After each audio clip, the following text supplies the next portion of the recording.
I'll work on that. Yeah, looks like we're live. So, We probably were talking for a while hey, while we were everybody. live. Right? Yeah. Welcome to another episode of Perpetual Beta, episode 4, I believe. Yes. Yes. That's Yes. at least what it says on the bottom, so good. Yeah, I mean, I read it there because I'm pretty sure it's episode 4. Good.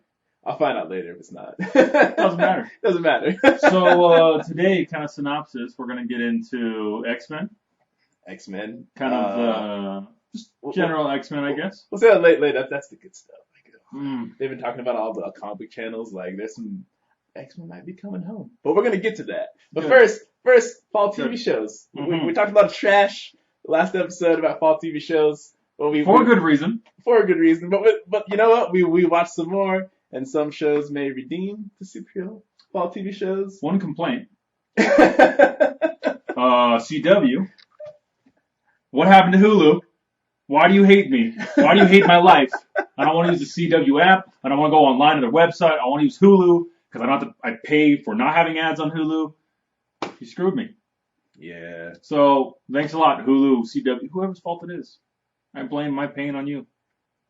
I'd feel bad if I didn't have like 3 illegal sites where I can watch everything.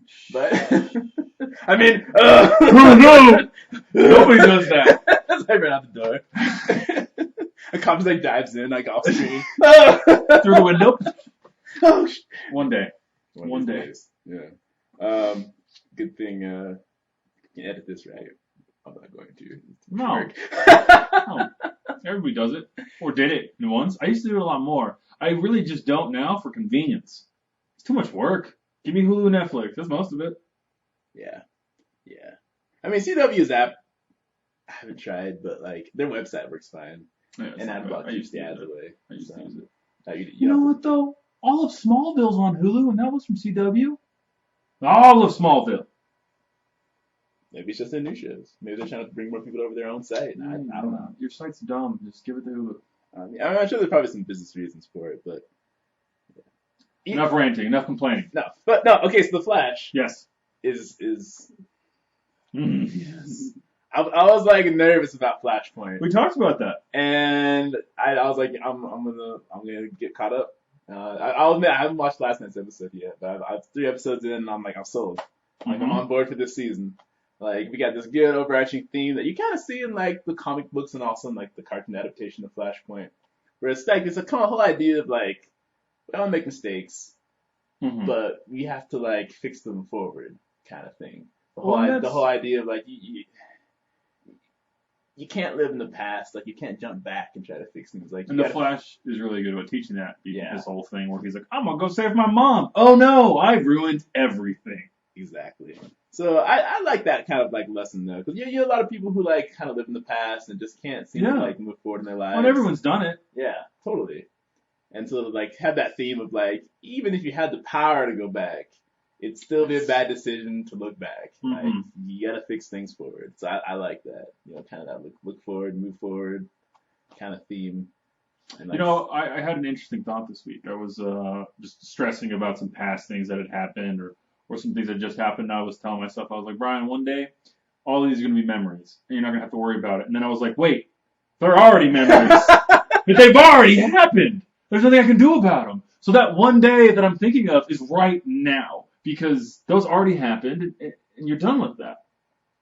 It was, it's a quick realization, but it was a good realization for me, because it was just, sometimes, while you look back on the past, you also can hope for the future and not realize that maybe what you're hoping for has already happened. You just can't see it because you're so worried about either side of it. Yeah. Something interesting that I've been reading recently in a book by a famous neurologist about kind of critical thinking and, like, the science behind it. Every time you, like, look back, you update that memory based on what you know now. Yeah. So some people call it hindsight bias, is what Philip Tetlock calls it in his book. But it's another book, cross-referencing. But yeah, it's interesting how like when they've taken time to like actually measure someone at a certain time, like predicting something, for example, in Philip Tetlock's case, and then like looking back at like what they thought they predicted, like years later, like how skewed it is. Yeah. And it's incredible. So like it's kind of helped me like kind of let go of something that happened in the past. I'm like, I don't even know if my memory's accurate of it anymore. Like the way we remember is like so relevant to what we know now that like is that really what happened even? Well, and if you don't believe that happens, go back and talk to your parents about like memories you know as a kid or you remember as a kid. Because I've gone and done that recently. I have no idea. I was talking to my parents about when I moved from Texas, when I moved from, and I had all the dates wrong, I had all the time frames wrong, and I was like, well, we lived there for 6 years, we lived there for 3 years, but I was like, no, we lived there for 2 and then for 4, and I was completely skewed in all of my ideas of like where just when things happen, how things happen, and it just kind of, and our, you know, you already know that, but it was a good reminder of, well, not everything you think you remember is 100% accurate because, like you said, those memories are influenced over time. That's why you should forgive people because the way you remember things isn't the way it went down. Probably. So I'm just kidding. Yeah. Forgiving people despite, it's always a good thing. It always helps you. Right. It sometimes hurts them. That makes you happier. Just kidding. Oh boy. But yeah, so interesting little thing. So yeah, but the Flash, I'm on board. Yeah, that was a little jump from the that Flash. was a little jump from the Flash. But yeah, so like, you know, like they've Flashpoint is a good excuse to set up to create some new dramatic tension in the show, to set up some new villains, and to like provide an opportunity for growth for the characters, but also like, you know, give them some more obstacles to deal with. Because like a lot of things like seem like they're resolving themselves in the last season. Mm-hmm. So they can shake things up enough so there's some dramatic tension again. But like these characters are still like growing and stuff. And so like they struck a good balance so far. Good. And I'm excited to see like how they follow through with that. I actually Suicide Squad came out forever ago, but I just saw it. Oh. Just recently. How'd you like it? It wasn't as bad as what everyone said. A lot of people told me about it and said, "Oh, well, no, the Joker wasn't in it that much." That's fine. He's not really a member of Suicide Squad anyways. Right. It was really entertaining to watch. One point though, the Flash is in it for a second, and he looks so badass. Really? Oh, it looks so cool. Like so much cooler than the TV version. Just the way the lightning worked and the aggressivity. Is that a word? Aggressiveness? The aggressiveness, yeah, that's the word I'm looking for. The aggressivity. But let's the aggressiveness. We're gonna start using the podcast. Yeah, aggressivity. The aggressivity. The aggressivity. The aggressiveness of his movement. It was just really cool. That little that little spot where they showed him. It was like a video recording of him when they were talking about the metahumans and stuff. But it was really cool. So I'm excited for whatever Flash movie happens because visually I think it'll be entertaining. Oh yeah, for sure. Or not necessarily Flash, it'll probably be the Justice League or whatever, but excited for that. Dude, excellent. That's good to hear. Well, yeah, little side note. Yeah. Oh, also, so I decided to grit my teeth and watch another episode of Legends of Tomorrow. What? Listen, wait, hold on. So they introduced the Justice Society, who are actually kind of cool, and I'm like, let's make the show about them instead of the other people. Yeah. Because they're a way better team. Because here's my thing, right?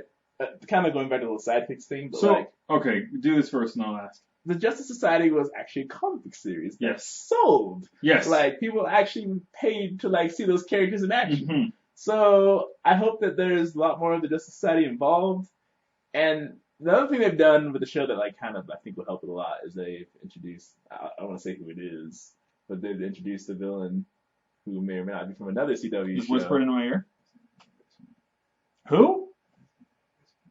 You're whispering too quietly. He'll tell me later. Yeah, I'll tell you later. But they introduced a villain who I'm like, I might have to watch the show now. Okay. Because, I mean, Vandal Savage is like, he's a cool villain for like an episode. He never, yeah. And then like whole Time Lords thing, like I couldn't stick with it long enough to like really see that play out. Time Lords was dumb. Yeah, that was dumb. I do like Vandal Savage as a villain, but I think you're right. He was only ever a one shot villain, a one episode villain, or a one, a couple of panels villain. He's like it depends. Like he was a good villain in like Young Justice. They did that well, but he was part of like a team of villains. So they had a lot of other personalities to kind of play into the whole dynamic of like the heroes and the villains there. Vandal Savage is like cool, but he's not terribly deep as a villain. No, he's the classic villain. I want to take over the world and have all the power. Yeah, and so like because reasons. You need some other interesting villains like Yeah. kind of play off of him and for him to like work with or like be under him. Mm-hmm. Otherwise, it's just like, okay, man, I'm Savage trying to take over the world again. Like, what else is new? He Like, thinks he can run it better than us. right? He's Comic kinda... book version of Hillary Clinton / Donald Trump. I said slash. You can't get mad at me. Yeah, but I don't know. He's a good character, but he's a little bit of like, I use the cliche of the mustache twirling, like, Yes. what evil thing will I do today? Like, but they don't try to get away with that many of those. Yeah. Kind of, for that one show, he wasn't great, but overall, I think he is a good one. Yeah. Well, maybe I'll have to, I don't know. Is it worth watching the old episodes to catch up to that? No. I jumped in the second episode and I was like, I didn't need to watch the first. Good. Okay. All right. Maybe I'll just do that. Yeah. Yeah, because Just Society's kind of cool. Yeah. But this is my question. Is it dumb for them to try to bring another group into that show and not just make that own group a new show? Are they I'm interested to see why are they trying to like revive? Because that's obviously an attempt at reviving a show that's not doing well. Yeah. Because it's very obvious that there hasn't been like a set storyline for what's going to happen in that show. It's very much been like, all right, well, we got to prove for this pilot, so let's see if we go. Okay, we got to prove for this many episodes. Okay, we got to prove for this season, so we got to write something for this season. But there's never been, it's at least, I mean, maybe, but it's fairly apparent to me that there's never been like this is the storyline that we're going to go through. And that's why comic books tend to be good, because it's always building to something bigger. And when you try, and I understand they have to because of funding, because you're not, because of ratings, all TV shows are dependent on that, but it doesn't really provide a good, I guess, area for creativity and for good storytelling. Yeah. Which is why movies have gotten worse, and why all media has gotten worse. Yeah. I mean, I guess the Time Lords thing was maybe what they're building to, but I just couldn't stick with it long enough to see it play out. It was like a shitty version of Doctor Who. That's how I saw that show. It kind of was. It was like Doctor Who. And I'm not a huge Doctor Who fan. It's okay. It's all right. If I'm with a girl, I'll watch it. So my reason for not loving that show is, I'm sure if I was from Britain and or from the UK and lived in the UK, I would love it. But everyone who enjoys it here in America are like, well, I'm closer to Britain. I'm closer to British people, so I'm better than you for liking this show, and I have more refined taste for like, fuck you. That's what I want to say to everyone who watches that show, because like, it's just another show. They treat it like a religion. It just drives me nuts. I don't think I've got that from any like Doctor Who fans. Maybe I'm just a judgmental asshole, but it's always been a little hokey, which is I think is why some people like it. Yeah, but I have trouble getting on board with the hokey. It's not that there aren't hokey moments like something like Flash. Yes. But like the style of Doctor Who, that kind of hokiness isn't really my thing. Mm-hmm. I'm just kind of ooh, like. There's cool storylines and there's cool emotional bits and stuff. I had a buddy, an old roommate who loved it, and I would sit down and watch it with him sometimes, but I just never followed it very closely. He was cool about it, but I don't know. I'm judging the show by people, which is bad. Yeah, I mean,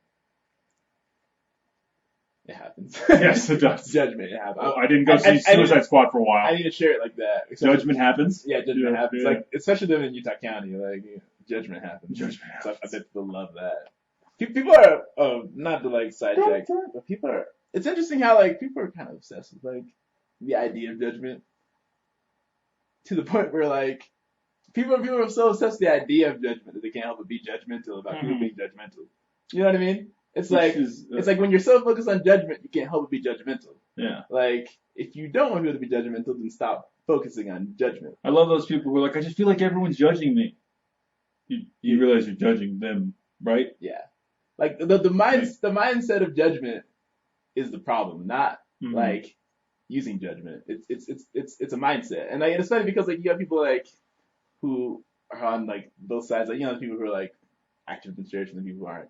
Maybe like aren't really about the church thing at that point in their lives, but like it's the same mindset. They both look at each other and like, well, they such and such, But I'm like, but you're both judging each other. Yeah, that's kind of what I was getting at. It's very much that. Well, you're judging me for being bad. Well, you're judging them for thinking that you're judging them, and You're judging them because you think that they feel like you're better than you, but they're judging. So it's just it's it's the fixed mindset. yeah. You're trying to put a label on someone is the issue, and that I honestly like, not to like quote Carol Dweck again. Mm-hmm. I'm not gonna actually quote it, but I mean like to reference her research. Yes. Like it's all about the growth mindset, dude. Like Mm-hmm. the longer I live, like having that in like my head, like knowing that stuff, the more I'm like, dude, the growth mindset, dude. Because here's a couple examples. Like I'm not trying to toot my own horn or anything here, but like Toot away, my friend. for example, one of my really good buddies, who I met when I first moved to Provo, Mm-hmm. way back before my mission, is like he's like ripped. Mm. He's like women like chasing him all the time. Mm-hmm. Like he was like he's like a fighter for a while. He's done like stuntman stuff. He's on a TV show for a while. I think it's still running out. I'm not sure. Awesome guy. Cool guy, yeah. But like I see a lot of situations where people will meet someone like that and they'll be like, oh, he must be so full of himself. Like me, I was like intrigued. I'm like, Yeah. this is interesting. You're like, oh, he got very successful. I can learn from him. Exactly. And so I hung out with him. He taught me so much of the things that I've like carried through with, and like how I exercise, and like when I was like into martial arts. Well, and I Like, think it's like looking at success with envy, or looking at success with like a goal in mind, or looking at success. I can learn from that, or oh, how did they get that? How dare they have that and I don't have that? I deserve that. Well, you're an entitled asshole and you don't deserve it. right. And you don't, not because of anything you are, because you're not going to work for it. Because you think that's the idea. And I think if you think you deserve something, you're not going to achieve it. You need to I work don't even know for if it. it's like an issue of like people thinking they deserve something. It's the fixed mindset. Like the fixed mindset focuses on those who are or aren't, or those who have or have Mm-hmm. not. Like for example, like a word I hate in the church because people overuse it and it becomes such a blanket term. But like hate the term prideful. Like you just like throw it out every time like they dislike someone or something someone's doing, and I'm like, there's an appropriate time to use that word, but Well, people overuse it. But what my problem is, it's an easy word because yeah, everyone's prideful, and so I can throw that at anything you say. right, Well, you're just prideful, and I right, win because you are. because everyone is. Yeah. But the issue is like, if you actually want to like make a situation better or help someone, putting a label that's not necessarily No. helpful. That's like telling someone like, Well, you suck at this. Okay, like that's not. But Well, if you like the whole thing with the growth mindset is focused on the process and how something is done. So like like you mentioned before, like instead of like hating someone for being successful, like you're like, well, how did they get to that point? mm-hmm. And it becomes like a learning experience. You engage your curiosity and like you have an opportunity to grow from like getting to know this person. And then like with someone who's like maybe says something you don't like, instead of just being like, oh, you're prideful, like you could be like, well, I don't know if I agree with that. Like, what evidences do you consider to kind of like lead you to like make this claim?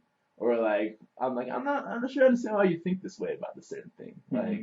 Like, what has led you to this conclusion? And the opposite is also like I was out in the spectrum. You have a lot of people who like demand that everyone needs to be more compassionate and more kind and more. And like it's funny because like some of those people are well intentioned, but there's always that. I think we mentioned this before. There's always that person who demands it of everyone, but then like they kind of a dick themselves. Yeah. Well, they find it's assholes who found a good cause who want to be assholes.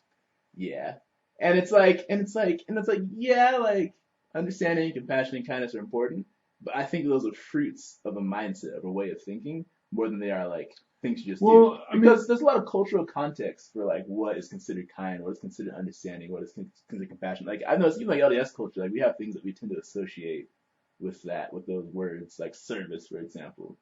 But like there are other ways that people like show kindness or show that, because people have different ways of showing that they care about someone. Mm-hmm.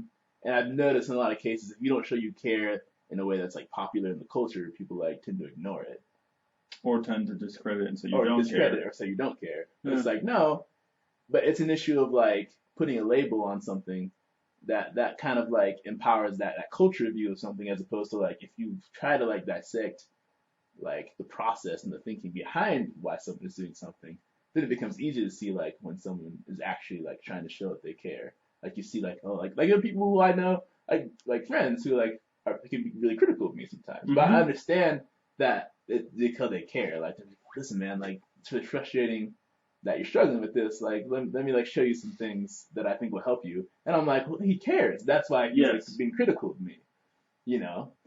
And so like again, you're focusing on the mindset behind it, like the process and how they're coming to that. Not focusing on necessarily what they're saying or why you think they're saying. Well, not why you think they're saying, I guess, but focusing on, I don't know, just on their intentions and getting a good view of what their intentions are, because Yeah. you need to understand that everyone is flawed, and why, while you should, if you're really out there to help people, you need to understand that you need to help people in the way that they need to be helped. But not Yeah. everybody is capable of doing that.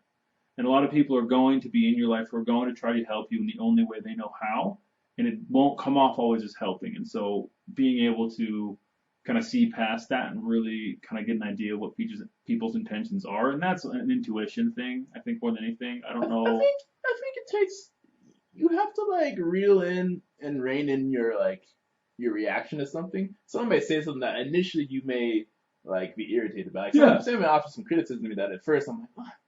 But then like if I stop and think about it, I'm like, well, they're trying to be helpful. Like, but I think a lot of it comes down to like reining in your reaction. Like instead of just like reacting on like whatever you like feel immediately when someone says or does something, like kind of reining that in and like thinking about it and even like asking them, you know, if you feel offended by something, talk to them and like kind of figure out like what's going on there. There was a principle we used at my treatment center that almost everyone ignored and we didn't take serious. But if you really understood it, it worked well, and we called it redirect. So we could ask the kids to go take a redirect, which all it really meant was go to a place that is not where you're at right now and redirect your thoughts. So instead of thinking, oh, I'm mad at this person, whatever, try to go and say, why am I thinking this way? Why do they act that way? Why? And question your things. Redirect your thought pattern to see it from a new perspective and then approach it again. That was really hard to explain, and I don't think me or pretty much anyone there did a really good job of explaining that to the kids of what we meant by taking a redirect or redirecting your thoughts. But I think that principle is very important, and just stepping away, I think is very important. Getting out from you can't always do that in a conversation. But just getting away from that area or from that problem in the moment and stepping away or going to a different place in your head and just questioning your thought process. Yeah. And your kind of your end goal and why you're getting upset. It's just such a healthy way to do it. You're gonna avoid so many conflicts. You're gonna avoid so many fights. You're gonna avoid assuming the worst. You're gonna avoid making an ass out of yourself. Right. And I think what you mentioned is really important, like kind of questioning yourself. Mm-hmm.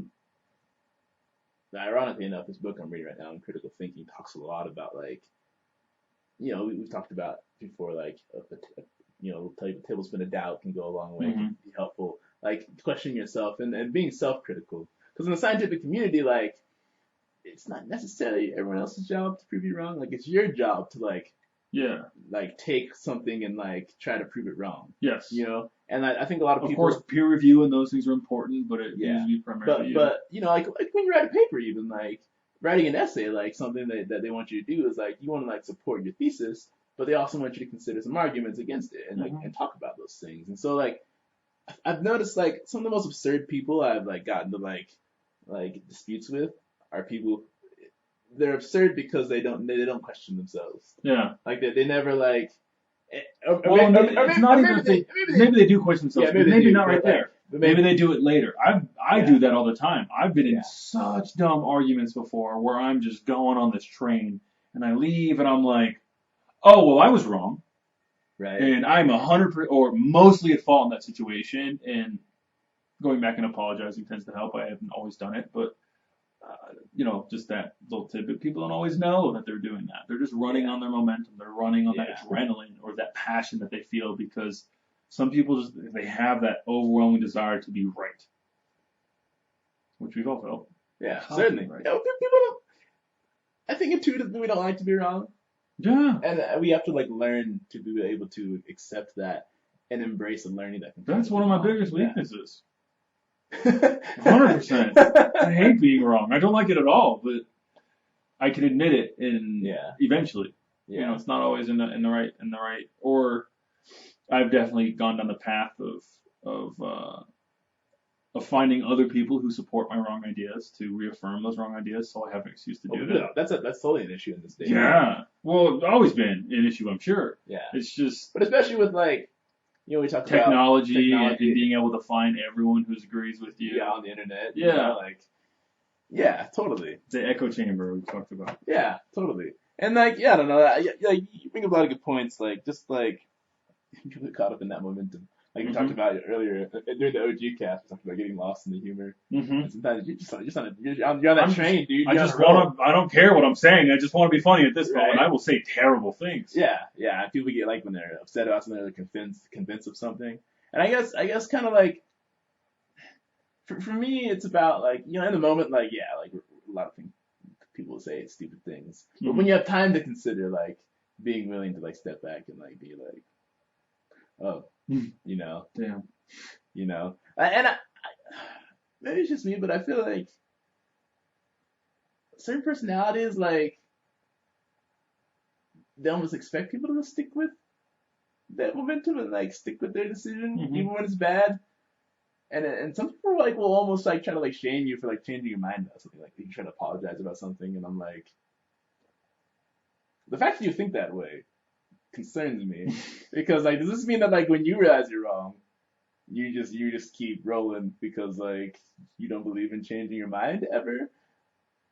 And so, and again, like, I don't know what's going on in their head. No. Like, and usually those people are too stubborn for you to like really have a conversation. You can examine the process behind the thinking. But I've noticed there's certain individuals that like, yeah, like in a conversation, like you get some steam rolling and maybe you'll say some things you shouldn't.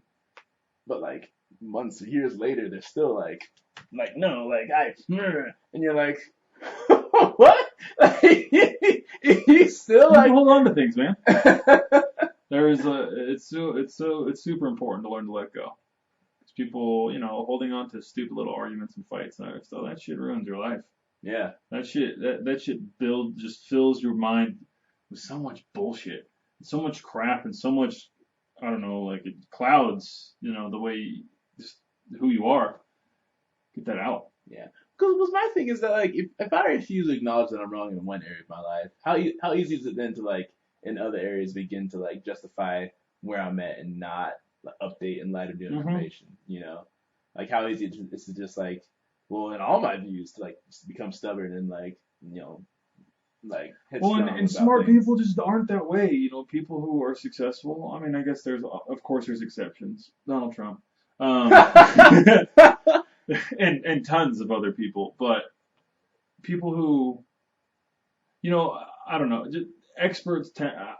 Any person I've ever met that is an expert that I feel like in something has almost all of them always told me, well, the more you learn, the more you realize how much you don't know. Right. And it becomes a great example for me is working on cars. I've worked on cars since I was 16 years old. When I was 18, I thought I knew 50% of everything that had to do with cars. When I was 22, I thought I knew 10% of everything that had to do with cars. Now, I've been studying cars and working with cars, and I research and I watch videos and I read things and I've taken classes. And there is so much that I don't know because there's so many offshoots and subsets and there's so many specific things. Like I don't, I know a small percentage of everything that's out there. And yeah, maybe one day I'll get to a point, if I really went after it hard and wanted to be an expert, I could get to a point where I felt like I knew most of everything. But even then, there's always going to be new things that are happening. So don't, like this idea that you can really learn everything about one topic, it's a lifelong pursuit. Right. I love it. I love meeting people who are car people. Because I have, anyone like comic book people, they have this tendency, we like to test people's knowledge when they say, oh, I love comic books. Okay, well, I'm going to start asking questions to see how much you really know because I need you to prove myself right now. Because if you're going to claim that, and it's kind of a little prideful thing, but I think people do it. I definitely do it with cars. Because, I meet people all the time who are into cars and I start talking and really quickly you can see, oh, well, they don't know what they're talking about. And then it's fun to entertain the conversation a little bit to see where they go. But then there's people that I meet that I start talking to and I realize, holy shit, they're doing the same thing with me. They know so much more than me. They think I know nothing right now. And it's a very humbling experience. But even in every case, though, like there are things that people aren't gonna know. Yeah, and people make blunders. Like one of the most interesting things about the book I've been reading is that he goes through some like the biggest scientific blunders by some of the greatest minds. Like, did you know that Isaac Newton was like obsessed with like alchemy as a way of discovering the nature of God? bro, you can turn lead into gold. We talking about? Albert Einstein and his whole like the cosmological constant thing that like Hubble was like, no.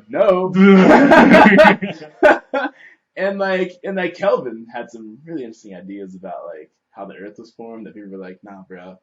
Like, and so like, Yeah. and so like, I don't know. I always like, am you have to be careful about like seeing how much someone knows based on like finding problems in what they know because everyone has problems in what they know. That's true. Even the fields they're experts in. Like I used to have a roommate who like he's prided himself on like being able to find flaws in like other people's like explanations or like thinking of something, but like he has some of the wildest theories about things, and I'm just like maybe you should take some of that criticism and put it in toward yourself. Well, so a lot of people they realize that I find this a lot in people that I'm friends with is they realize they understand people very well, and they realize that they're good at influencing people, and they realize that they're a charismatic person, and so they get in this mindset of well I'm smart, like I'm special, I can manipulate and I can convince and I can do this, and I've been down that route. I think a lot of people have, um, and eventually if you're smart you realize you're not that special. Right. And I told that to a friend. Who did I? I've told that. That's kind of been my kick recently. Is telling you. Everybody's been through that. Right. Everyone goes through that. Everyone's been down that road. Everybody's been down that road. Like, you think you're special. You're not. There's someone who's better at it than you, and there's a lot of people who are worse, and there's a lot of people who are at your level. And accepting that, I think, is very important. Because I'm talking about it, but I went down that road. I understand people very well. I worked at this treatment center, and so people can't trick me, and people can't lie to me, and people can't, I can just tell, and I can, yeah, am I good at it? Sure, but there's people who are 1,000 times better than me, and people who are exactly where I am, and people who would make me look like an utter fool. Yeah. Like, and having that, I shouldn't say humility, because if you say you have humility, you don't. But having that mindset of I'm not as good as I think I am. Right. Even if you have that mindset, realize that you're still probably thinking too highly of yourself. Well, the interesting thing about neurology, especially in this book that I'm reading, is that like the easiest person to fool is yourself. Yeah. Like there's so many like psychological pitfalls that we can fall into because the way our brains work, because we're human. That like.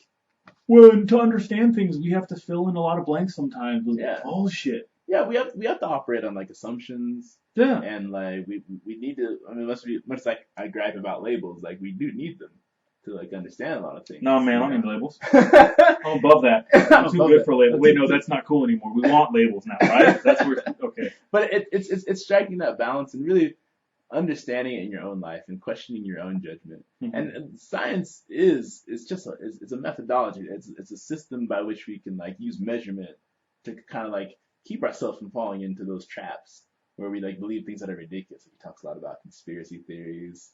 I love conspiracy theories. I love them so much. Oh, I love them. Yeah, he talks about like logical. Because 10% of it's interesting, and the rest of it you're just like, oh, you're crazy. That makes no sense.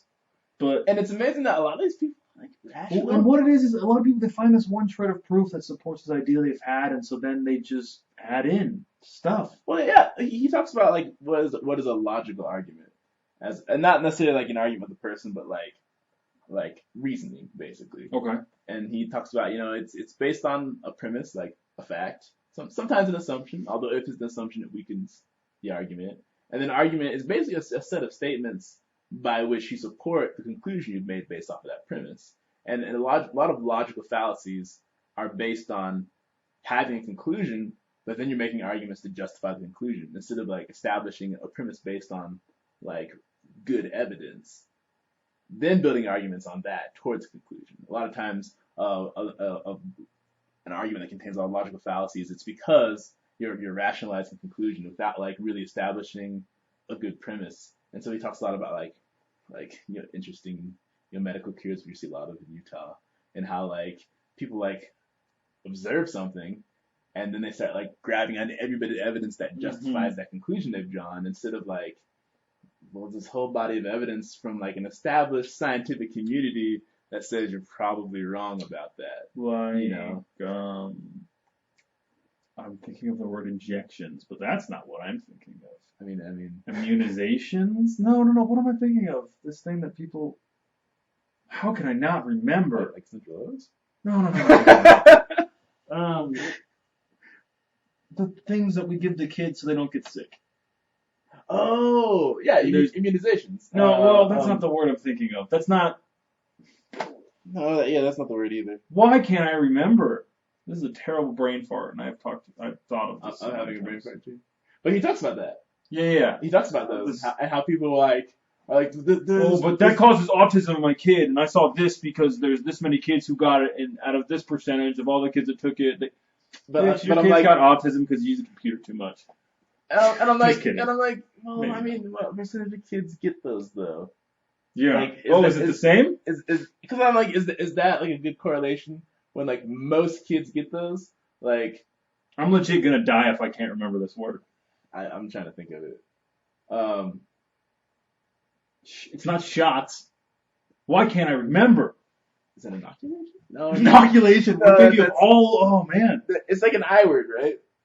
No. Are you thinking of immunizations again? No.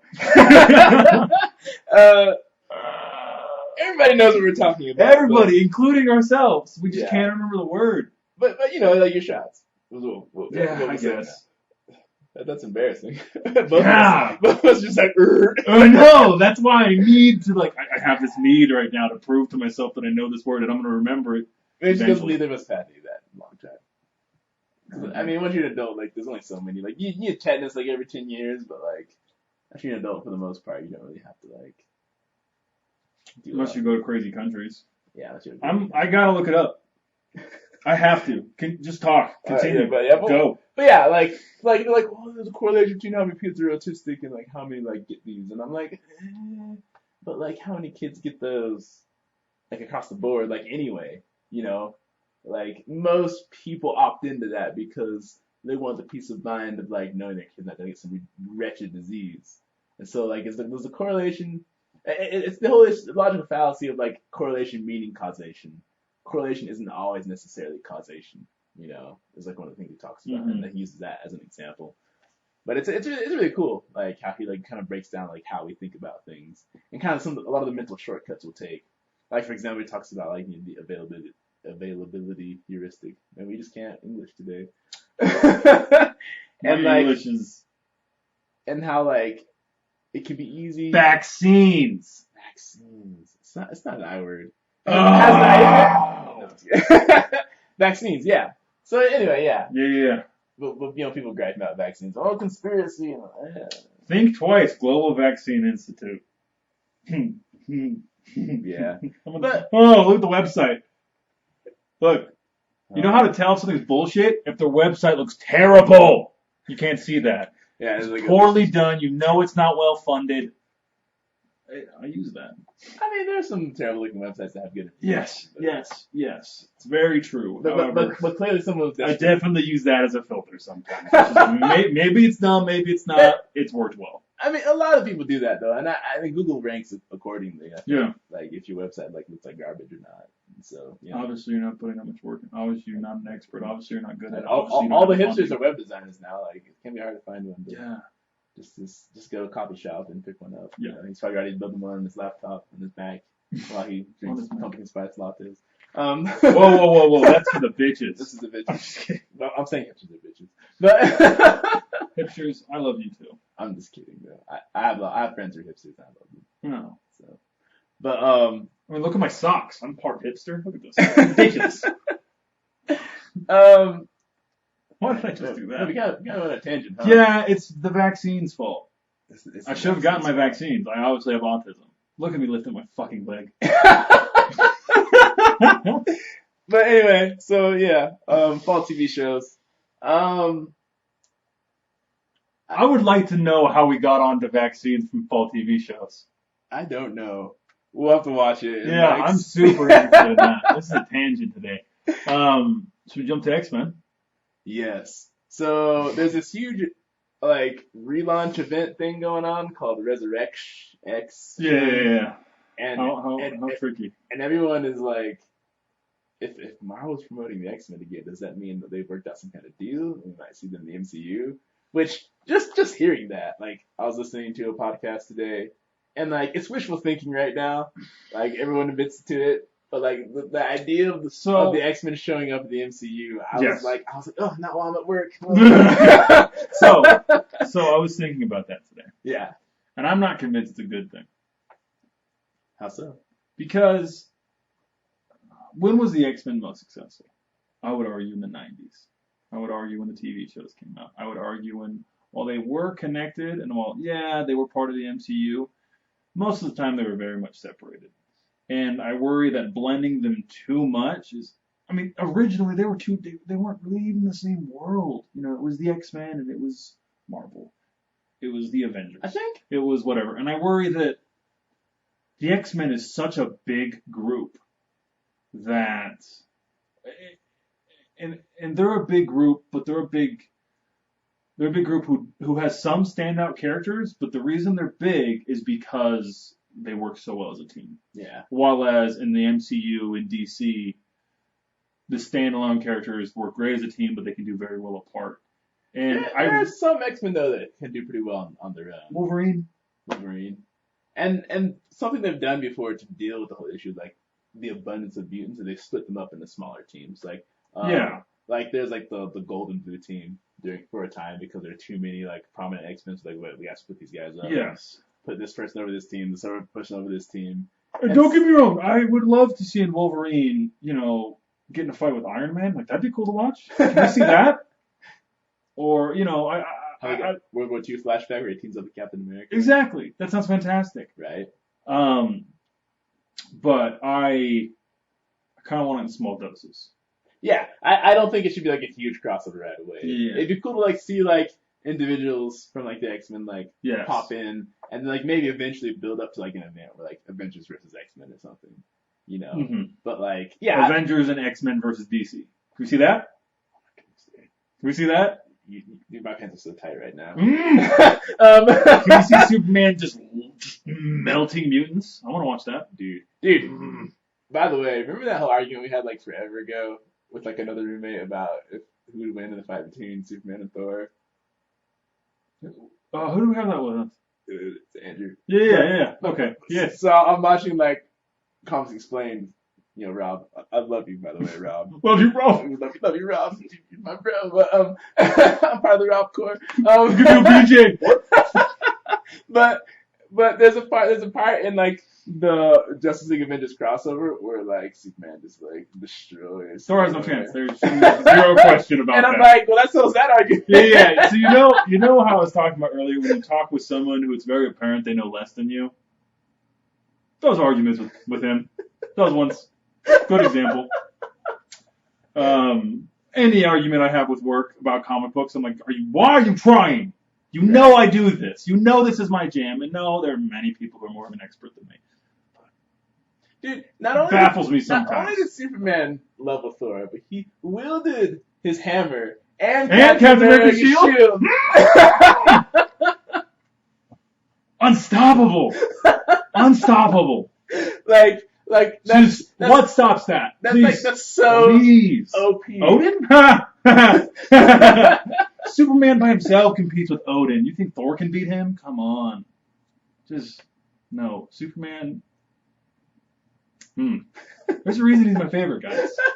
And yes, it's because he's the best. Yes, it's because he's the strongest. And then sometimes Batman can beat him. Really, guys? Kryptonite spear? You realize he has laser eyes, right? You realize he could just fly 20 feet away.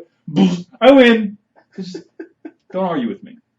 My favorite. Oh, have you who does the really really good Goku versus Superman? The Screw Attack? Yes. They're great. Oh, I love them. Screw Attack. I love you too. Superman wins, right? Always. In both of them. Superman rant complete. Superman, no, not rant. Superman All-Star. Have you read that comic book yet? You told me about it. Yeah, it is. I watched the movie. Oh, one of my favorite comic books ever in the world. DC 1 Million as well. Oh, so good. Golden Superman coming out of the sun with the Green Lantern ring. Oh! The last one in the universe? And they shot it to him like they thought it was kryptonite. And he was like, bitch, that's not kryptonite. That's a Green Lantern ring that I hit on Mars. Gimme. Oh! Ah! Love Superman. Make a Lois Lane out of nothing? Yes, please. That's pretty okay. Rant complete. Back to the X-Men. Oh yeah, but anyway, no. It'd be cool to build up to like, you wouldn't want them all to mix over right away. No. But I think with Marvel's formula, I don't think they would mix them right away. Like, that'd be dumb. That'd be dumb. But there could be lots of good crossovers. And the X-Men just coming back in general, I think, is going to be great. Now, they're going to do like a rebirth, kind of like, I mean, is that, that's kind of what the resurrection is, right? It's kind of like rebirth or, what's the Marvel one? Marvel Now? Sure. Continue. All new, all different Marvel? Yes. That wasn't actually all new, all different? Yeah. Let's not get into that as a whole. Everybody's ranting about that right now. Everybody's like, Civil War 2?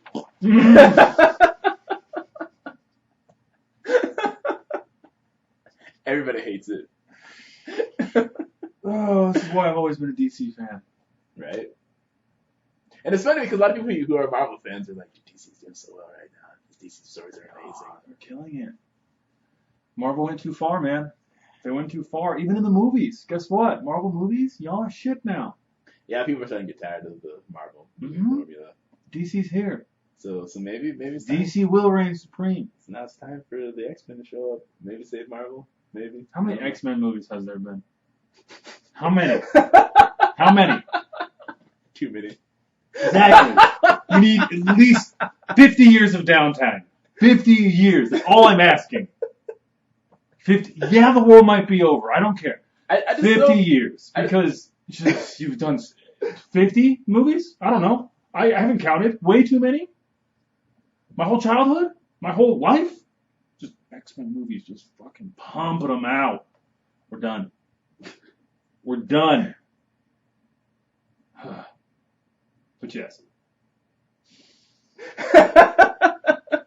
It is time for DC to put on its rightful crown. And it has always been the best. I hope that DC turns things around. I think so.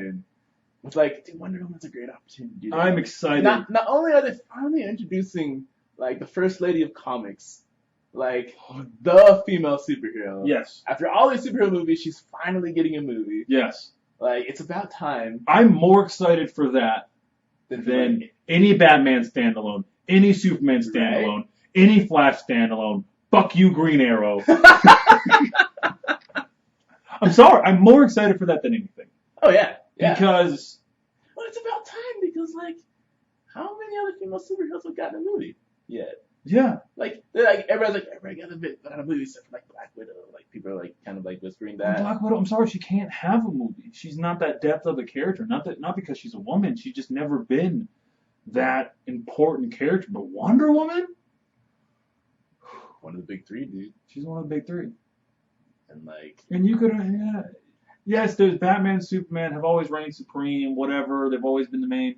But Wonder Woman is just... she reins those boys in. Right. She's important. She's such a positive example of, like, good feminism. Yes. Like, not the ridiculous stuff, but, like, the good stuff. Like she came in a time, like, I love, like, for example, like, man, she's the most reasonable person in Justice League. Mm-hmm. Like, every decision she's ever made, I'm like, I can't argue with that.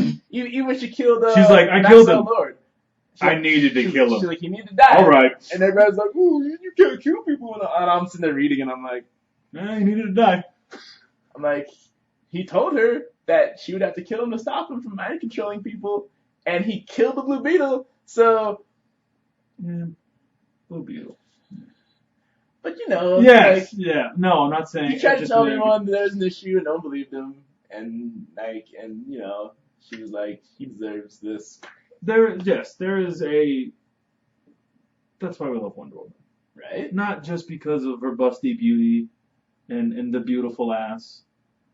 because Because she she has so is. many things. She embodies so many good things Yes. that women can be.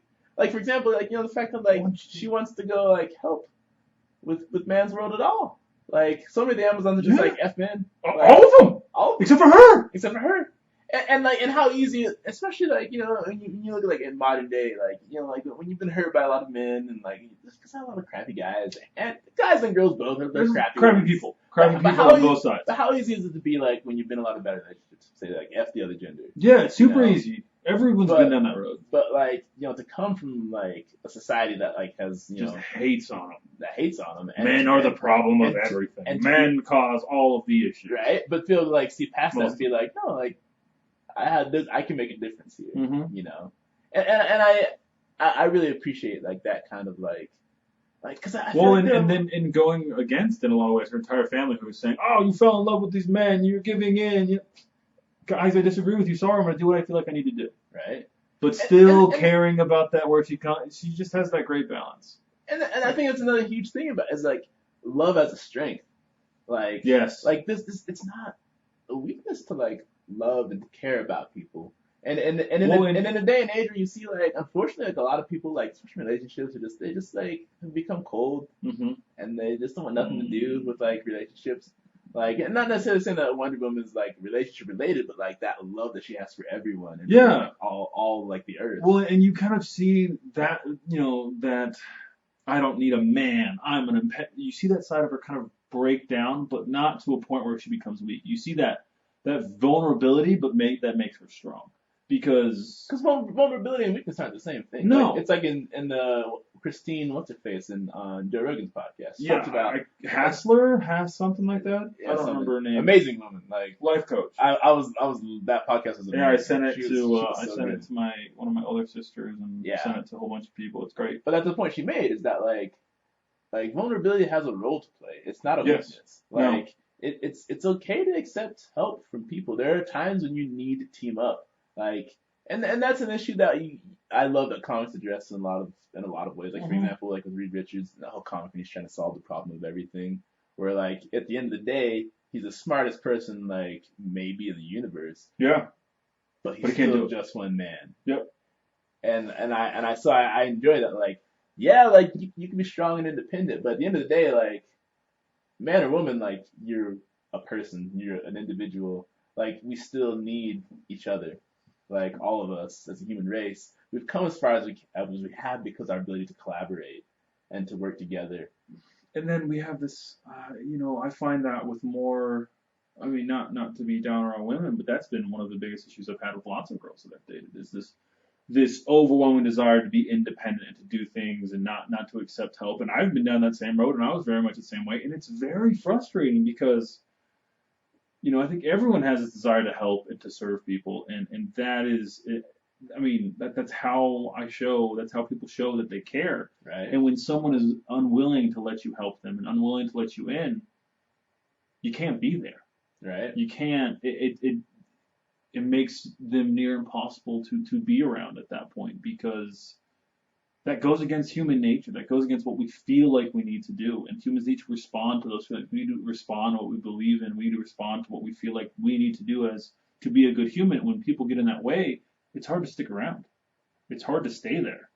And then it disrupts the flow of like of the so much of the human interaction is like you said like helping each other. Yeah. And it disrupts the flow when like you're like you're too strong and independent to like accept.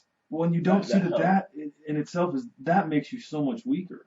And then so many of those people, not to go on a rant, but so many of those people go and they say, well, I don't depend on other people because they always let me down. They let you down because you don't let them help you. Exactly. And like, until you see that, you will continually feel like everyone's letting you down. When they don't want to, you don't realize that you are forcing them to do that. Yeah. I actually, now that you mentioned that, I think there's been a relationship or two I've been in where like that's kind of been the case. Oh, yeah. Like, I don't want you to help me too much because I'm a strong, independent woman. But eventually, like, it becomes a source of frustration because, like, well, we don't do anything together. And I'm like, well, you don't want me to, like, help you too much. And so I go help other people because, like, I enjoy that mutual, like, helping each other interaction. And if I don't get in this relationship, it's not like I'm not making a conscious decision 'Cause, And like, maybe they're looking for a help that we don't realize and we don't recognize, and we're supposed to help in a different way, and it's our fault for not seeing that in part. But that but, communication that opens it. but I think a lot of it goes back to like that's a basic human Yeah. necessity is communication. Like if you have a need and you can only place so much blame on someone for not seeing it. Yeah, Like it's dumb it's a for you. two-way We've street. talked about this Yeah, before. Having goals for other people that you haven't talked to them about. yeah, it's It only ridiculous. creates frustration in your life, not even in theirs. Well, eventually in theirs when you blow up at them for it, Yeah, and they're yeah. like, "What? But Where did that come but from?" it'll be greater source of frustration for you than for anyone Yeah, else when you have expectations that you refuse to communicate, but you still hold because against they them, should just know. right? It's that's ridiculous. And like it's not necessarily like a bashing on women thing. It's both sides No, it's definitely both sides. I mean, maybe we see it more in women because we're guys and because we we're are guys attracted to and women and we're we go dating. after them, Yeah, and so that's a point of frustration for us. yeah. But I honestly think that like if you and I almost want to say that I've talked to girls who are friends of mine who have experienced it the other way around. Yes. And so again, I think. And I can't tell you how many girls I've met that all I want to do is help him, he doesn't let me. All I want to do is help him, he doesn't let me. He doesn't let me in. He doesn't let me in. How many times do you hear that from a girl complaining about their significant other? He doesn't let me in. It's Right. huge. Yeah. And so like I think in both directions, like I just said huge like Donald Trump. I didn't know this. I hate myself right now. Sounds like something I need to else. flog myself or something. Nah, no, you said Donald Trump 'cause you didn't talk like this. It's huge. It's huge. Yeah, see, that's what Donald Trump says. You gotta like squint. You don't have to You pay gotta either. squint. So, I don't have the orange paint and white around my eyes. but yeah, but no, like that's an important part. And like I mean, I guess that ties back into like a lot of like what makes like good interactions in like the MCU and these TV shows and the X-Men.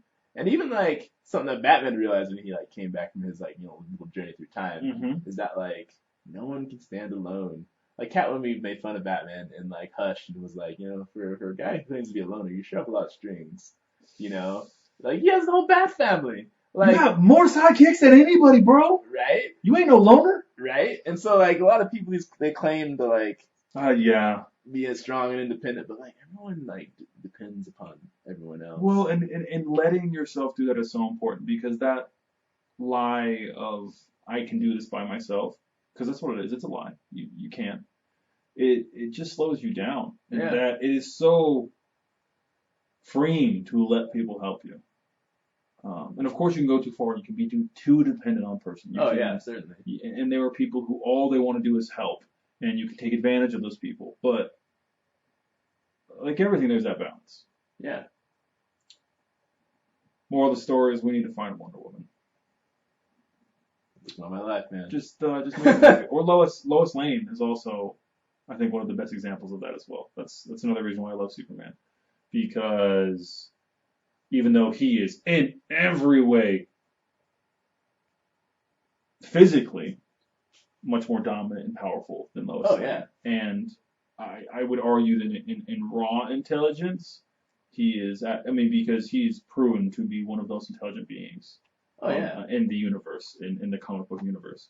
However, when you read a comic book about maybe the beginning ones, she was kind of the damsel in distress, whatever. When you read a comic book about Lois Lane or with Lois Lane in it, she is a badass. Yeah. And she is kind of the epitome of the independent, strong woman.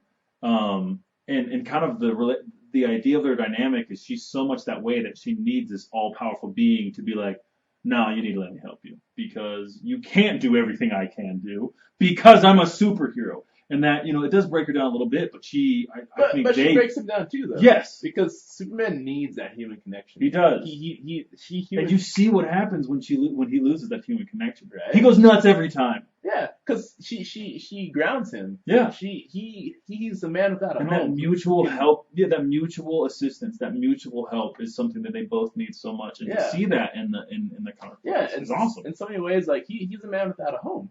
Very much he so. can never go back to. But he has no home. Lois, he finds humanity. He finds home. But, like she humanizes him. Well, he had it in his parents beforehand. That's why as a kid, but that you can't hold. You can't hold on to your parents forever. They Yeah. can't be your support forever. You need to find that significant other. You need to find someone else. If you think you can be single and alone forever, you're wrong. You won't be happy. Yeah, it's true. Get married already, Ben. I get it. I wish we could be gay, brother. I know, right? It's just not in me. Gay joke, by the way, not in me. No, totally. But like I think that's a huge factor and that's kind of like one of the ideas behind DC Rebirth, right? And why it's been so successful is because bringing back the relationships that made these heroes like human, you know. Like for Because it's example, always interesting to see them lose that, but it also makes for one good story. oh yeah, like I mean, look at the impact that losing Jason Todd had on Batman, and like Tim Drake had to come in and be like, you need a Robin because you're losing it, like Your ass is going crazy. right. So And when did they make a comic book where just Joker murders everyone in the Bat family? Every single one of them. well, he tried to in Death of the Family. No, but when it happens. And then Batman turns into Joker, where he becomes an evil that no one has ever seen. And why have they gone that direction yet? I mean, And he legit kills all the Justice League, takes over the world, bitch slaps Vandal Savage. I mean, it sounds like a nice Elseworlds story. I'd like it. I don't think they'll ever include in continuity, but you can No, of course not. make an Elseworlds about it. I do like Elseworld stories. Right. Which is the one where Batman and Superman get like taken away by time travelers or raise his brothers, and Oh, you showed me that Absolute one. Power. Absolute Power. So Oh, good. when they have the statue in place of the Statue of Liberty, where it's just Batman and Superman folded arms back to back. Obey or die. Oh! Such a good So story. good. Yeah, dude, that story is amazing. I really love Elseworld stories. Nail. I think you showed me The that Nail. one. The Nail. Oh, dude. So good. And kind of heart wrenching at some points. Like, dude, the nail, like, oh, ooh, that like that poem, dude. I'm like, oh, gets me right, right there every time, dude. We keep getting off everything we're talking about because we're on X-Men and went to Wonder Woman because we love it. Complain about women a little bit. I felt it in there. We both did it. I love women. Oh, I do. Women are wonderful. But like Wonder Woman is a template for. She's an example to aspire to, you know. Yeah, and not the only example. There's tons of great Oh, yeah. examples in our own reality. Yeah, but I appreciate her timeliness and when she was made was to defy a lot of those Yes, stereotypes. that's why she was so. I mean, I'm sure she made a lot of people mad. I'm sure her being a powerful, strong, in many ways as strong as Superman. Yeah, It's hard for people to see, but I absolutely love it. And the fact, she's rational, and like a lot of people would consider women emotional and irrational. Like she's the most reasonable person in the Justice League. When everybody else is losing their shiz, she's like, she's there, she's stable, like, hey. She's got it. We got to fight, we got to do this. Don't break down. Like, she never breaks down. Try to break down Wonder Woman. It doesn't happen. Like, in fact, the way that like Batman has to like beat her in that Justice League Doom movie is like basically trick her into thinking she's fighting a battle she can't win, so she'll like fight until she dies, basically. Yes. Because like she'll fight until her heart gives out. Like that's no one. Yeah. Like that's an amazing person. If one person had to rule the world, might need to be Wonder Woman. Probably, yeah. And like in the Crisis on Two Earths, for example, when like the Lex Luthor from the other reality is like, I need you guys' help. Everybody's like, and she's like, you guys idiots? Like, of course we're gonna help them. Like, and everyone's like, okay. Right? Yeah. And she's like, nah, we're gonna go help them. She's we love you, Wonder Woman. We do. Why did we just talk to a character that doesn't exist? That's weird. Oh wait, that's what we do here. Right. Oh boy. Should we jump back into X-Men? I guess let's talk about. There's one thing I do want to talk about X-Men. Why I do enjoy the comic book so much. I think it relates in a lot of ways to things that are going on. Our immigrant crisis. I think it has a lot to do with racism and other things. Just because kind of the whole idea of the X-Men is it's humanity against the X-Men. There's this mutation. We need to get the mutation out. They're taking over. They're destroying us. And it was, that you see these two sides. You see Charles Xavier and all of his students trying to show the world that while we are different, we can still help. While we are different, we are still part of you guys. We are not we can live together, and then there's the other side of they can never, Magneto's side, or they can never understand humans are the problem, we need to destroy them, and then the fear of the humans. And I think that a lot of the X-Men is such a good lesson of being more accepting, being more open. Not that we have to let all of the immigrants in, not that we have to, solve all the world's problems, but that it shows how easy it is for humanity to judge and to be scared of things that we don't understand. Yeah. In such a beautiful way. And that's why I always did love the X-Men. And that's why I talk shit on them because they're not my favorite group. But I think they're important in that aspect. They really show how fearing things you don't understand is very dangerous and will cause you to make lots of mistakes. It's kind of like one of the cognitive biases they talk about in that book is like focusing on like one feature of something. Mm-hmm. And like letting that like be the premise for all your judgments thereafter, instead of like being willing to like see like accept everything that thing is. It's like a person, like you focus on like, well, that person is tall, so they must be prideful. Like it sounds ridiculous, but people make no. People make all the time. Yeah, all the time. People make all the those time. mental shortcuts. I'm 6'5", huge BMS. I know I've got it, but it's very interesting, just to walk around because you see how they make snap judgments on your height. I started getting called sir when I was 17 years old. Dude. Yeah, and why are you call? Well, you're tall. People equate tall with maturity, tall with age. Doesn't make a lot of sense, and it's just interesting from my point of view in my world. Just this thing that makes me different. It has this huge effect on how people perceive me and get to know me immediately. Plus, I have a personality where I kind of come off as prideful and confident and other things sometimes, but it's very apparent to me. Yeah, I mean, like even like we mentioned before, like with me, like I haven't always been like athletic and muscular. Yeah.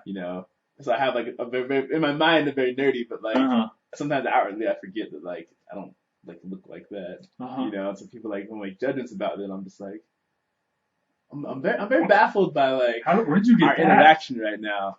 Like, I don't understand, like, why, like, you think this way about me. Then I look in the mirror and I'm like, oh, well, that's what they're looking at. But I have a different person in my head that, like, is interacting with them, And I still have days like that where I'll look in the mirror and I'm like, well, that's me, huh? Or it's like, I don't know.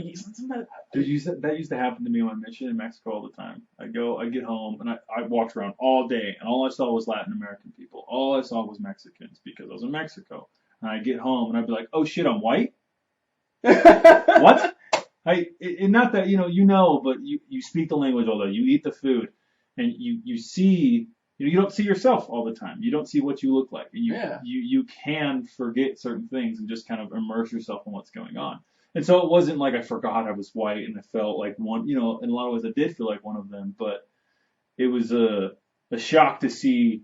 Because the way I spoke and what I heard for myself was so different at that time than what I was used to. Yeah. That it was just very much a surprise when you get home.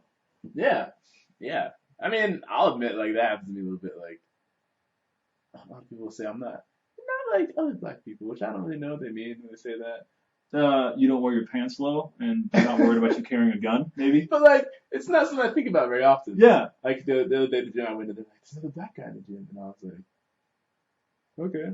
Like I don't think about the fact that I'm like the only black guy like in a lot of places that I go to. Yeah. Because it just never crosses my mind, Of course not. Because like my whole life it's been like that. Like I grew up in Kansas. Like black people in Kansas. Less black people in Kansas than there are in Utah. Probably, at least in my hometown. Yeah. Hey, where my mom's from in Kansas, there's more black people. But like me, like all my friends are growing up with like white or Hispanics, and so like. I don't know. Like I just never thought of that much about like how different I seem to some people. That's always something like in hanging out with you and spending time with you. Like I see that in other people, and I see that in like friends and people who'd spend. I think I told you the story, or maybe once on here we were at this church activity and people. One of the questions we were playing this game where people ask questions and it got past the next person and it was the next person has to explain what would happen if that question was true. One of the questions was what would happen if Ben wasn't black. And he laughed and joked, and I was immediately frustrated. Because I'm like, do you guys really have to do this still? Like, I know we're in Utah and there's not that many black people. Like, I get that side of it, but get over it. And it's slightly protective of it because you're my friend and whatever. Oh, yeah, and I'm sure. like, oh no, you guys, how dare you understand that he's black and recognize that fact? I'm kind of that way. But I also wasn't raised in Utah. I was born in other states. I lived in other areas, and I have spent a lot of time here. But I was around people of everything, and so to see people surprised by that is always something that's been very interesting for me to be here in Utah. You know, it's I don't know. It's a rant that I have, but it's just it's interesting because like I said, I'm not always very conscious of it. yeah. Like the other day I was at church like. And I'm too conscious of it, I think. Like I was at church like a bunch of mingle and somebody was like talking to me like weird, and I realized he was trying to like be like a little like gangster. Oh, I would have loved to see that And because there's no one less that you're not that way at all. no. At all. I didn't know any rap artists. Like girls will ask me about like. Like I guarantee you, I know more than you do. Oh, you do? About rap artists. Oh, yeah. I guarantee I totally, do. Totally. And like, it's just yeah. I love it. The girls talk to me, don't you know that so-and-so? I'm like, no. What? They're like, how? Well, how do you know? I'm like, have you listened to any hip hop? They're like, but everyone listens to him. And I'm like, I don't. I'm sorry, I don't. Oh, I remember. I'm not gonna say it. I shouldn't say it.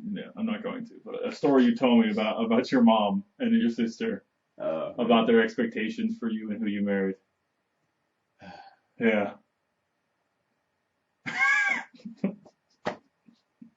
Oh my And god. your answer to that.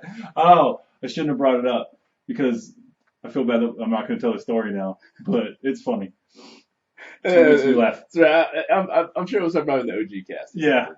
They'll have a chance to shake the table. The table is just so tempting to lean on, and shake the camera, and you're like, oh. But But yeah, that's. I mean, back to the X-Men. That's I think a reason why I love them so much is kind of opening up that. Just getting a different, reading in a comic book and seeing a representation of how judgmental and dumb humans can be. yeah, I mean, like Rob mentioned in Comics Explained, like if you've ever been like singled out or mistreated for being different, like you can relate to the X-Men. Yeah. And that's what's so amazing about them is that because everyone, the thing is like we're all unique, and at some point in our lives, I think all of us have been treated differently. Yeah. For not like being and it happens more to other people for different reasons, but everyone in one way can sympathize with that. Yeah, and that's what really like it connects us all to the X-Men, and it makes that's what makes them so interesting and cool. Mm-hmm. Is that like they are different, they have crazy powers, but like they're so relatable in that like they're a lot more human than the other superheroes. I think so. I think.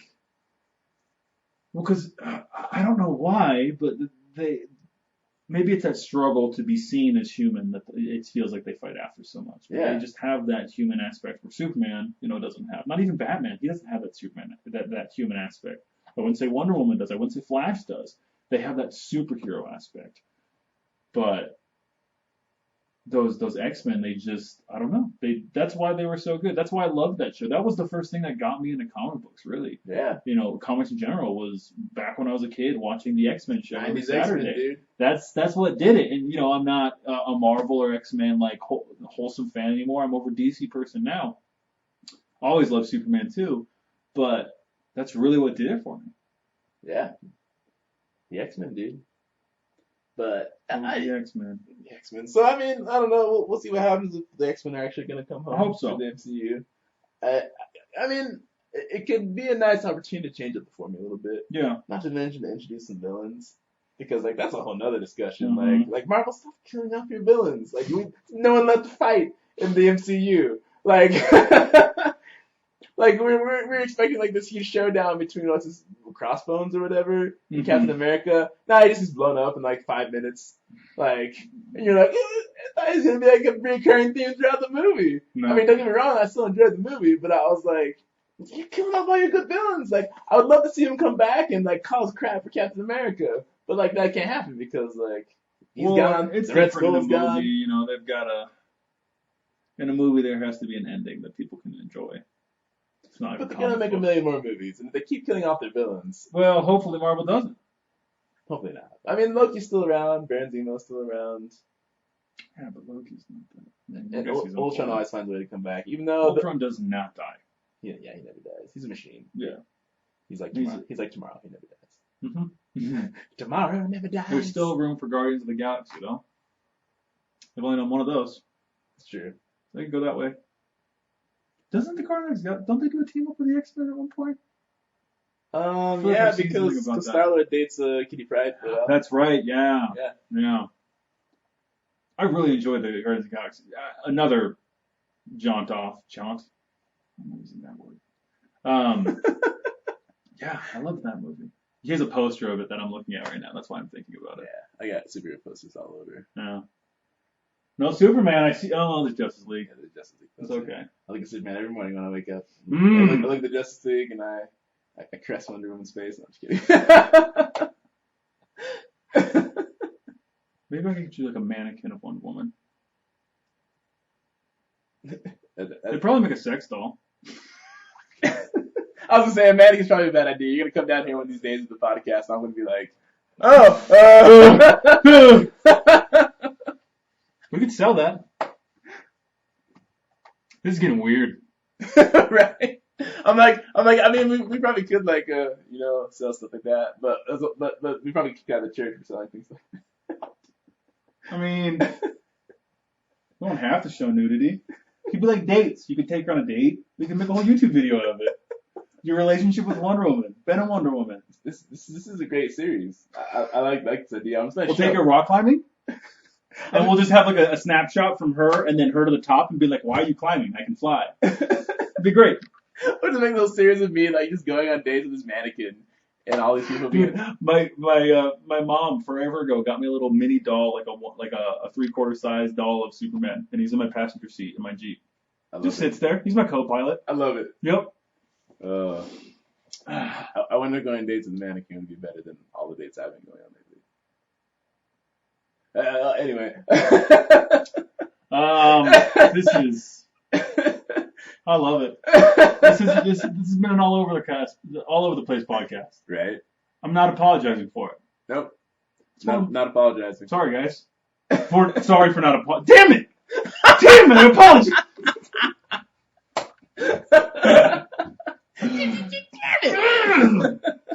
All right. Anything else? I think that's it. We got to end it. We could probably ramble on forever, but give us a glorious bend point. Just give us something to bring it back. So, man, there's so many good things we talked about today. But I mean, as always, guys, you can learn a lot from superheroes. They're definitely they represent a lot of things that we hold valuable in our culture. They can be very instructive when we look at them and kind of use them as a lens through which we view ourselves as a society. So, don't roll your eyes when your boyfriend tells you he loves comics and video games, because you may learn important lessons from those things. I agree. Most certainly. Everything's good in moderation. When you approach with the right mindset, Exactly. And I think that's where a lot of the goodness of comics come out, is when you think about the thinking behind the stories, when you think about the process of that story, again, that focus on process, growth mindset. And when you look at it and you can learn things from it to grow. Because honestly, the fixed mindset is what labels things. It's this you can learn from this experience. This is but dumb, but not from this experience. I really believe you can learn anything from almost anything. Yeah. It's not even just comic books. It's not just self-help books. It's not just books considered scripture. It's not just anything. You can take a lot of beautiful things out of so much. Yeah. And all you got to do is find what helps you best, or what the easiest way for you to consume it, and use that. Yeah, certainly. I mean, there are people who travel the world and still are really ignorant.